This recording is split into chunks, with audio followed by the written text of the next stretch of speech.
EUB343 Assessment Task 2. Hello, my name is Sophie Jones and my student number is M9966978. My tutor is Jennifer Clifton. My lecture time is Monday 2 to 3 p.m. The school in which I completed my placement had around 700 students in Foundation to Year 6, with a large range of students with differing needs and mixed abilities. The families have a mid-socioeconomic status. I was in a Year 2 classroom with 23 students, including students with vision impairments and autism spectrum disorder. The key learning intention was for the students to be able to read and interpret familiar maps using relative positions of key features.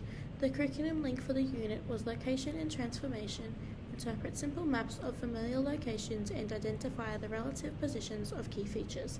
The elaboration that also tied into the unit is understanding that we use representations of objects and their positions, such as on maps, to allow us to receive and give directions and to describe place.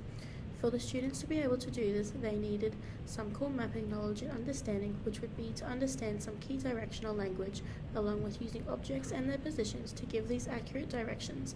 This then became the focus of my lessons. The prior knowledge that was assumed was from the Year 1 curriculum, location and transformation, give and follow directions to familiar locations, along with these elaborations. At the beginning of the unit, I created a diagnostic assessment to gather understandings of whether the students knew any of the key language needed to follow and understand a map. This would also help me know what intervention may be needed and what misconceptions the students may have that I would need to address. The diagnostic assessment was designed to replicate the final assessment for the unit in a simpler sense, using a simple map instead. I used the backward design as I determined the desired result from the unit before creating the diagnostic assessment. Then formative assessments and the learning experiences were created based on the results and data collected. The assessment had 6 short questions where the students needed to use the map and directional language to figure out which location was the answer. Prior to completing this, the class were introduced to the map and the locations were explained in case they did not know the names or recognize what they may be. The picture and questions were on the board and read out to the students to ensure the lower level learners knew what was being asked, and for some the answers were given verbally and a teacher wrote them down. Student D and Student I are 2 examples I looked at throughout the unit. They both got the same answers as each other for the diagnostic assessment and did not attempt the final question. Student D used arrows to point to the corresponding locations for help. The whole class results show how the answers were very common across the board. The assessments were analysed and data was collected in the form of an Excel spreadsheet to show which questions students did not understand. Majority of students got question 3 incorrect by saying the river was directly above the mountain when it was the letter C. This showed that the students got confused about whether these letters were part of the map or not. It showed that the students had a pretty good understanding while struggling with some directional language, getting confused at times with lefts and rights. Question 4 asked what was below F, park being a popular answer when beach was the correct answer. This showed me the class needed to focus on this key vocab for the unit.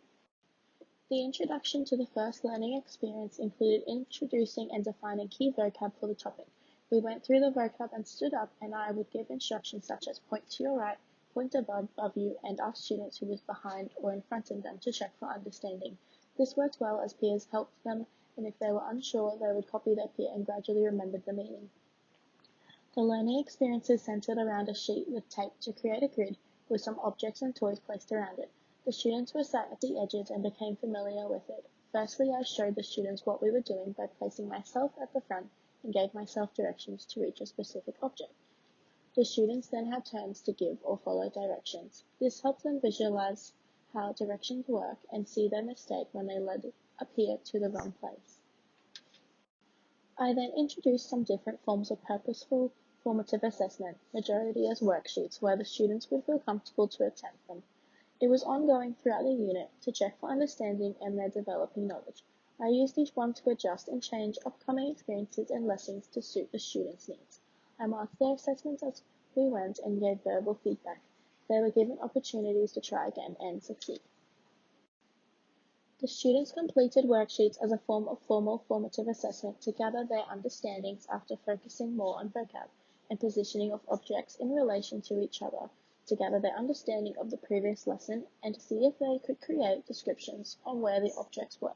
For A and B, the students instead coloured in these objects instead of writing the name of them down.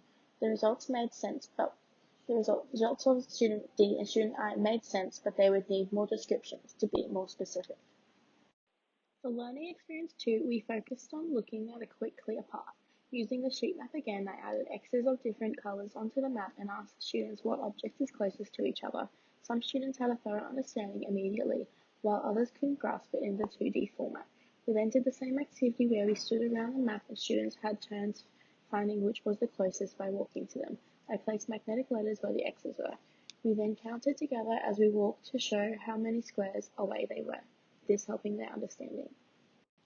This formative assessment was to see the students' improvement and understanding now they focused on some closest to language, along with some more exposure to following directions to objects. Student D and student I both got the correct answers for the sheet with some help for student D. Student D showed their understanding by saying the closest person was only 2 steps from the bridge, while they required more help with the directional questions. They struggled with the 2D map directions as they were successful with the sheet map in class. She kept forgetting left and right and needed help with the above and below language, so I put it on the paper and she was then successful to follow the directions. Throughout the unit, the formative assessments were analysed for understandings along with observations in the form of conversations with the students. I then created 3 sets of goals for the students. Using the data collected so far, I looked at the strengths and weaknesses for each child where they could improve. With 3 groups of the same set of goals, the children did not feel any less smart than each other due to the whole class having them, with small differences for each group. These goals helped to monitor the process over time. Group 1 had student D and Group 2 had student I. The next learning experience allowed students to create their own map. They put locations into the squares and listed directions in step order. We first reviewed the sheet map for 5 minutes to review directional language before starting the activity. For this formative assessment, student D required more teacher assistance. The first image was their first try with no assistance, using directional language but unsure how to properly use to give directions. After teacher assistance is the second image, where the task was explained again. Key vocab were written down, then with prompting questions she had the right wording to explain the directions. She just did not know how to start it herself. The green in the second image is her peer successfully following the directions. The third image you can see is how she could successfully follow her peer's written directions. Her peer checked this, and then I ticked one of her goals after seeing she was successful in following directions. The next learning experience was more hands-on as we did a walk through the school in pairs holding a school map that would later be used for the assessment. The students spoke by what direction we were going, answering and explaining how we got to each location as we retraced our steps, following along with our fingers. The students presented some misconceptions from this experience. Explaining when to stop walking caused some confusion because in our previous experiences there was clear squares to count, along with using directional language in the real-life context as they changed from using above and below. We also began turning the map as we walked as students easily lost where they were. Now that the students were familiar with the school map from the walkthrough, we did a bingo game where students answered questions of what is to the left of admin or what is below year 2, and they would cross that building off on their bingo sheet until someone got a whole row. They did exceptionally well, all showing an understanding of which building was described. They then split into pairs to practice directing each other to a building. The point was to direct their peer with the shortest, clearest path and for their peer to successfully reach the correct location. My observation during this experience was of student D. They had given exceptionally accurate directions, verbally to their peer and then to myself.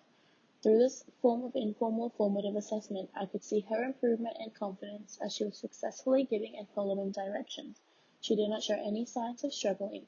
The walk through the school seemed to be her turning point and really help her get her head around giving directions using relative positions of buildings. The final formative assessment required the students to use the school map to answer questions using key direction vocab and giving directions through the school from one place to another. Student D presented great improvement.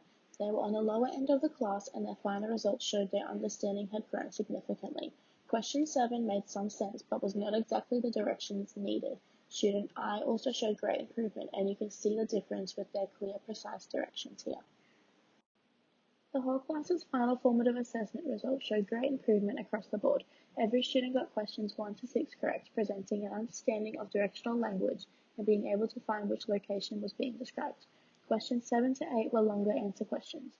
Green was completely correct, well-described answers that directed the reader to the correct location. Orange was almost correct answers that needed more descriptions of relative positions, and red were difficult to understand to lead to the right location.